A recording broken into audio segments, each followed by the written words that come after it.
المبارک کی یہ بہاریں، رحمتیں، برکتیں اللہ رب العزت نے پھر عطا فرما دی۔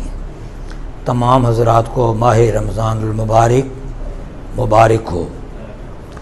دعا کریں جیسا کہ سرکار دعا فرماتے آمد رمضان پر، اللہم سلمنی من رمضان وسلم رمضان علی وسلم ہو منی، یا اللہ رمضان کو میرے لیے سلامتی عطا فرما اور مجھے ماہ رمضان میں ہر قسم کی معصیت سے اور نافرمانی سے بچا، اور یہ رمضان میرے لیے باعث سلامتی فرما۔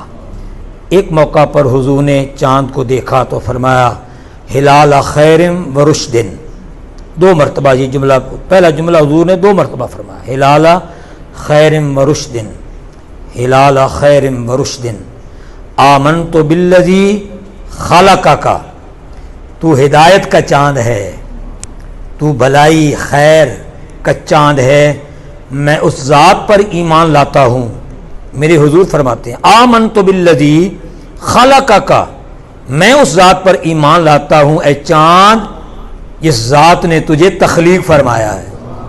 پھر دیکھیں لمحہ لمحہ اس ماہ رمضان میں لمحہ لمحہ برکت رحمتیں نصیب ہو رہی ہیں۔ بندہ روزے دار ہے، حالت روزہ میں سو بھی رہا ہے، پھر بھی اس کے نام اعمال میں نیکیاں لکھی جا رہی ہیں۔